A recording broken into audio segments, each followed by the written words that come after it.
और अब हम लोग जो है शुरू करेंगे अपना केमिस्ट्री का लेक्चर नंबर 5, जैसे कि आपको आपकी स्क्रीन पे देख रहा होगा। और सीधे हम लोग चलते हैं अपने टॉपिक्स पे, जो आपके ऐसे टॉपिक जो मुझे लगता है कि आपके जीएसआई के प्रीलिम्स के जीएस के एग्जाम में आ सकते हैं। हम लोग सीधे सीधे वो टॉपिक लेते हैं और अब तक वही लेते आ रहे हैं। चलिए तो सीधे हम लोग लेते हैं क्या टॉपिक, सोल्यूशन। सोल्यूशन कह लीजिए या कई बुक्स में उसमें लिखा हुआ है ट्रू सोल्यूशन। तो एक जो स्टैंडर्ड डेफिनेशन है और अक्सर एग्जाम में जो पूछी जाती है क्या है, मिक्सचर, कोई भी mixture containing two or more more than two pure substance. ठीक है, यानी कि मान लिया कि ये एक आपका बीकर है, इसमें आपका ए एक प्योर सब्सटेंस है, प्लस बी एक प्योर सब्सटेंस है, प्लस सी एक प्योर सब्सटेंस है। तो तीन हम लोगों ने अलग अलग, जिनकी जो क्वालिटी है वो बहुत अलग है, जो उनके कैरेक्टर्स हैं वो एक दूसरे से बिल्कुल अलग है। तो ए प्लस बी तीन अलग अलग सब्सटेंस जो है वो हमने एक बीकर में लिए हैं।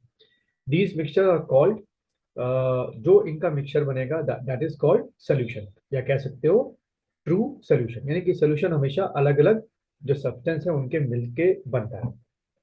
Depending upon their composition means what particle size of the component.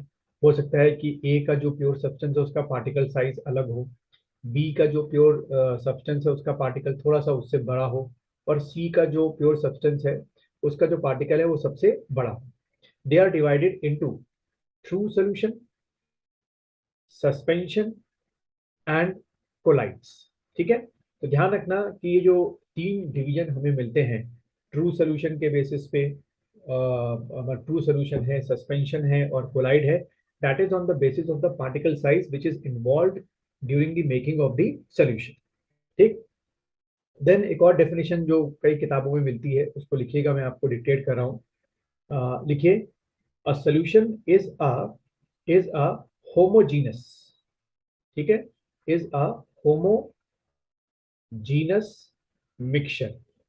ठीक है, a solution is a homogeneous mixture of two or more than two substance। ठीक है, तो शॉर्ट में लिखेंगे definition, a solution is a homogeneous mixture, underline कर देना, is a homogeneous mixture of two or more than two substance, in which at a constant temperature, in which, इसको लिखिए आप लोग मेरे साथ साथ डिक्टेट जैसा मैं करता जा रहा हूँ, in which at a constant temperature the relative amount of component can change up to a definite limit।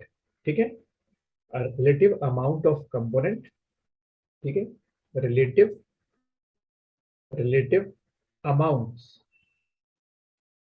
amounts of component has been changed। ठीक है, relative amount of component can change up to a definite limit। उम्मीद है आप लोगों ने लिख लिया होगा। ठीक है, अब एग्जाम्पल की अगर हम बात करें जो डेली लाइफ में हम सोल्यूशन देखते हैं, तो लिख दीजिए या ऐसे लिख दो एग्जाम्पल। और ये बेस्ट एग्जाम्पल है, जैसे कि आपका सोडा वाटर हो गया। ठीक है, वो एक सोल्यूशन है। सोडा वाटर क्या हो गया, सोल्यूशन है। या एक और बड़ा अच्छा सोल्यूशन है लेमोनेड, इसको आप बिल्कुल लिख लीजिए, ये भी क्या है, एक आपका सोल्यूशन है। ठीक है, तो ये आपको याद रखना है। फिर अगर हम बात करें what components of a solution की, तो हेडिंग डाल दो कंपोनेंट ऑफ अ सोल्यूशन। अब ये क्या चीज है भाई, कंपोनेंट ऑफ अ सोल्यूशन। तो देखिए, a binary solution, a binary solution means what, a mixture of two substance। यानी कि हमने ए प्योर सब्सटेंस ले रखा है, बी हमने प्योर सब्सटेंस ले रखा है और दोनों को मिक्सअप कर दिया।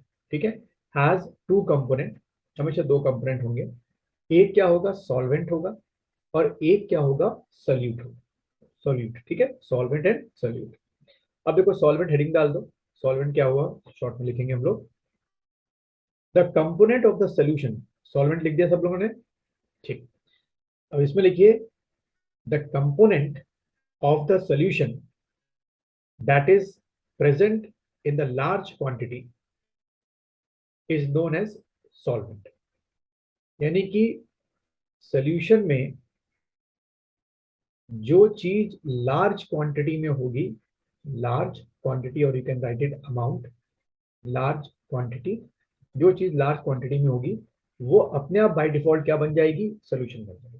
ठीक है, मैं फिर से रिपीट कर दे रहा हूं, एक सिंपल डेफिनेशन है, the component of the solution that is present in the large quantity is known as solvent.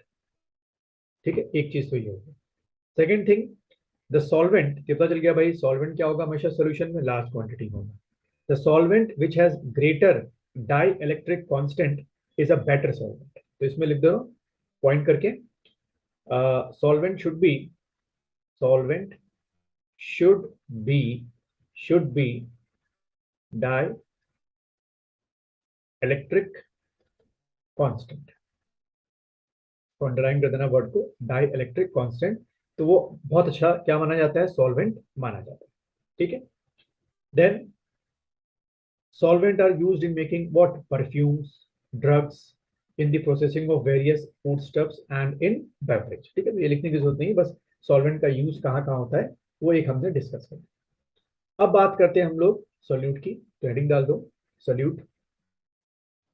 अब इसका एक जो सिंपल डेफिनेशन और जो अक्सर आपके एग्जाम में पूछी जाती है क्या चीज है, वन और मोर कंपोनेंट। ठीक है, one or more, one or more component, one or more components present in the solution other than solvent are called solute. समझ में आया? मैं फिर से रिपीट कर रहा हूं, उसको लिख लो। One or more component present in the solution, present in the present in the solution other than solvent, solvent को छोड़ के, are called solute। in general a binary solution amount of solute is smaller than the solvent, means ये एक beaker लिया तो उसमें ए जो है हम मान के चलेंगे क्या है, सॉल्वेंट है। ठीक है, उसको क्या मान लिया, सॉल्वेंट। तो ए जो है वो क्या होगा, ज्यादा होगा, अमाउंट में ज्यादा होगा। और बी क्या मानेंगे, सॉल्यूट, तो उसकी जो क्वांटिटी होगी सोल्यूशन के अंदर कम होगी। बस ये ध्यान में आपको रखना है। अब इसका एक एग्जांपल बड़ा अच्छा दे रखा है, a solution of iodine in alcohol. इसका लिख लो यहाँ पर, यहीं से नीचे एग्जांपल लिखो और इसमें लिख लो अ सोल्यूशन, मेरे साथ लिखते जाओ, solution of iodine, solution of iodine in alcohol. ठीक है, solution of iodine in alcohol, ये बेस्ट एग्जांपल है, आपको बताता है कि इसमें जो आयोडीन हो गया, सॉरी जो अल्कोहल हो गया, वो क्या हो गया, अल्कोहल सॉल्वेंट हो गया क्योंकि उसकी क्वांटिटी क्या होगी, ज्यादा होगी। और आयोडीन जो है वो सॉल्यूट। ठीक है, आयोडीन है सॉलिड, है सॉल्यूट। तो ये बेस्ट आप एग्जांपल एक इमेजिनेशन के लिए कर सकते हैं।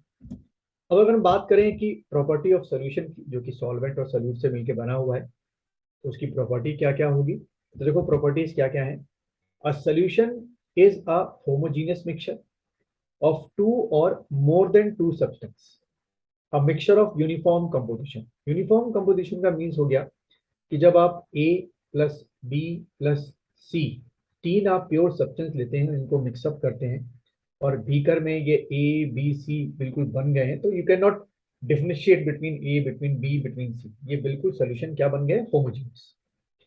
The particle of a solution are smaller than 1 nm or 109 mm in diameter। Because of very small particle in size, they do not scatter or beam of light passes through the solution। अगर true solution है, यानी कि beaker में मान लो आपने एक true solution लिया है, तो if you send a light it can not pass through easily from that solution. ठीक है, ये आपको ध्यान रखना है, it can not pass from the solution. Then उसके बाद the components of a solution, जैसे मैंने बोला कि A plus B plus C, तीन कंपोनेंट्स हैं। The components of a solution, example solute and solvent diffuse into each other in such a way that they cannot be distinguished। आप बिल्कुल भी ए और बी को अलग कर ही नहीं सकते। जैसे फॉर एग्जांपल पानी लिया, नमक लिया, घोल दिया, अब वो सोल्यूशन बन गया, उससे लाइट तो पास होगी नहीं, लेकिन वो सोल्यूशन है। क्या ले रहे हैं हम जहां पर, वाटर प्लस सॉल्ट। इसको इतनी अच्छी तरीके से आपने घोला है कि वो अलग नहीं हो सकते, सोल्यूशन की ये खासियत है। द सोल्यूट पार्टिकल्स, जो कम होते हैं हमेशा ध्यान में सोल्यूशन के अंदर, can not be separated from the mixture by the process of filtration because the size of solute particle is very small. यानी कि यहाँ पर फिल्ट्रेशन का यूज करके भी कोई जो सोल्यूशन में, हम फिर से क्या लेंगे, वाटर और प्लस आपका सॉल्ट। तो जब दोनों का आपने इतनी अच्छी तरीके से मिला दिया है, अब वो पानी पानी नमक मेरे पानी को, जो ऐसा वाटर जिसमें सॉल्ट आपने मिक्सअप कर दिया, उसको फिल्ट्रेट करने की कोशिश करके नमक निकालना चाहोगे, नहीं निकलेगा। ये ट्रू सोल्यूशन की एक क्या है, करेक्टर है। The solute particles do not settle down when left undisturb, यानी कि आपने बीकर लिया, उसमें नमक का पानी लिया, सॉल्ट वाटर लिया, और उसको पूरे 24 आवर्स के लिए छोड़ दिया। After 24 hours, you will not found what a salt particles at the bottom, क्योंकि वो प्योर ट्रू सोल्यूशन। और अगर मान लो एक हाइपोथेटिकल कंडीशन कि वो सॉल्ट पार्टिकल जो है वो नीचे सेटल डाउन हो जाते हैं, तो हम बोलेंगे भाई वो ट्रू सोल्यूशन नहीं। देन उसके बाद टाइप्स ऑफ सोल्यूशन की बात करें हम लोग, तो depending upon the amount of solute, not solvent, amount of solute in a given solvent, the solution can be classified into following type. यानी कि जो ये तीन क्लासिफिकेशन है, जैसे कि पहला क्या है आपका classification, unsaturated classification, unsaturated solution, saturated solution और सुपर सैचुरेटेड सोल्यूशन। ये तीनों क्लासिफिकेशन जो है वो ऑन द बेसिस ऑफ क्या है, आपके on the basis of solute के बेसिस पे, ना कि सॉल्वेंट के बेसिस। तो पहली हेडिंग डाल दो आप लोग, unsaturated solution. Right it down heading, unsaturated solution. ठीक है, अनसैचुरेटेड सोल्यूशन, अनसैचुरेटेड सोल्यूशन। तो अगर हम अनसैचुरेटेड सोल्यूशन की बात करें, तो एक स्टैंडर्ड डेफिनेशन क्या है, a solution in which more solute can be dissolve without changing the temperature. तो शॉर्ट में लिख लो, more solute, more solute what dissolve in the solvent, you can understand, more solute can dissolve in the solvent without changing, without without changing the temperature। तो हम बोलेंगे ये क्या है, अनसैचुरेटेड सोल्यूशन। कि आप जो सोल्यूट है वो सॉल्वेंट में मिक्सअप करते जा रहे हैं, ठीक है, वो डिसॉल्व होता जा रहा है, पर आपको टेम्परेचर भी चेंज करने की जरूरत नहीं पड़ेगी। तो ऐसे को हम लोग क्या बोलेंगे, कॉल्ड अनसैचुरेटेड सोल्यूशन। अब सैचुरेटेड सोल्यूशन क्या होता है, a solution in which no solute can be dissolve further at a given temperature. ठीक है, नो सोल्यूट, इसमें लिख लो आगे, no solute dissolve or dissolve can be dissolved in the solvent, ये आगे लिख देना, no solute can be dissolved in the solvent जिसमें आप मिला रहे हो, in the solvent further at a given temperature। Temperature में कुछ भी आप फ्लक्चुएशन करो, कुछ फर्क नहीं पड़ेगा, तो उसको हम लोग क्या बोलेंगे, सैचुरेटेड सोल्यूशन। ठीक है, then super saturated solution heading डाल दी होगी आप लोगों ने, make an arrow in front of the super saturated solution. अब ये क्या, इसकी स्टैंडर्ड डेफिनेशन क्या है, when a saturated solution is heated, यानी कि ये इसकी हम बात कर रहे हैं, when a saturated solution is heated its capacity to hold more solute increases and it is called super saturated solution। समझ में आ गया, यानी कि एक बीकर में आपने A plus B plus C मिला रखा है, और उसमें आप नॉर्मल कंडीशन में, you are not heating up, D मिलाना चाह रहे हो तो मिक्सअप नहीं हो रहा लेकिन अगर आप इसको क्या देते हो, हीट देते हो, तो इसमें डी मिक्सचर भी क्या हो जाएगा, मिक्सअप। तो उसको हम लोग क्या बोलेंगे, सुपर सैचुरेटेड सोल्यूशन। ठीक है, याद रखना।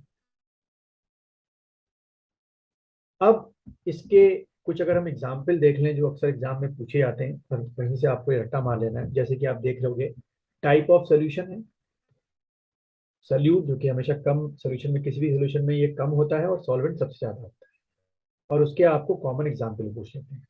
तो गैसियस सोल्यूशन में देखो क्या है, मिक्सचर ऑफ गैसेस, या जो हमारा एयर है, तो उसमें सल्यूट और सॉल्वेंट दोनों क्या है, गैसेस। फिर एक और देखो, chloroform mixed with nitrogen gas fog, solution of gas in water, तो ये पहला एग्जांपल हो गया। ये आपका दूसरा एग्जाम्पल हो गया, और humidity in air third example हो गया। तो अगर इसको हम लोग समझें कि chloroform mixed with nitrogen gas form, तो क्लोरोफॉर्म यहाँ पे क्या हो गया, लिक्विड हो गया यानी कि सोल्यूट हो गया, और सॉल्वेंट क्या हो गया यहाँ पे, नाइट्रोजन गैस। ऐसे ही solution of gas into water, ठीक है, गैस क्या हो गई आपका, सोल्यूट हो गया, और वाटर क्या हो गया, सॉल्वेंट हो गया, क्योंकि गैस को आप वाटर में मिक्सअप करना चाह रहे हैं।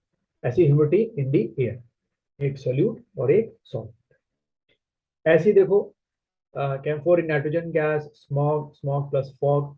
तो ऐसे करके ये जितने आपके एग्जाम्पल दे रखे हैं, इनको वीडियो को पॉज करो और ये सारे एग्जाम्पल अपने जो आप नोट्स, शॉर्ट नोट्स बना रहे हैं उसमें लिखो, क्योंकि यही आपके जो एग्जाम है एमसीक्यू, उसमें क्वेश्चन वो एग्जामिनर जो है मैं देख रहा हूँ पूछ रहा है। जैसे वो पूछेगा कि ग्लूकोज जो शुगर है डिजोल्व इन वाटर है, उसमें सल्यूट क्या है और सॉल्वेंट क्या है। तो सल्यूट जो हो गया वो क्या हो गया, देखो शुगर हो गई या ग्लूकोज हो गई, और सॉल्वेंट क्या हो गया, वाटर। और वो जो सल्यूट है वो क्या है यहाँ पर, सॉलिड है, और जो सॉल्वेंट वाटर है वो क्या है आपका, लिक्विड है। ऐसे ही देखो लेड इन मरकरी, तो लेड क्या हो गया आपका, लेड जो है वो सल्यूट हो गया, और मरकरी क्या हो गया आपका, सॉल्वेंट। तो उम्मीद है आपको यहाँ तक का जो सोल्यूशन का लेक्चर है वो समझ में आ गया। अब अगले लेक्चर से हम लोग क्या लेंगे, कोलाइडल सोल्यूशन के बारे में पढ़ेंगे, ठीक है, क्योंकि छोटे जानबूझ के मैं बना रहा हूँ 15 मिनट के, ज़्यादा ज़्यादा 20 मिनट के, कि छोटे टॉपिक ज़्यादा अच्छी तरीके से समझ में आते हैं, वीडियोस जो हैं, और आप फिर साथ में नोट्स भी अच्छा बना लें।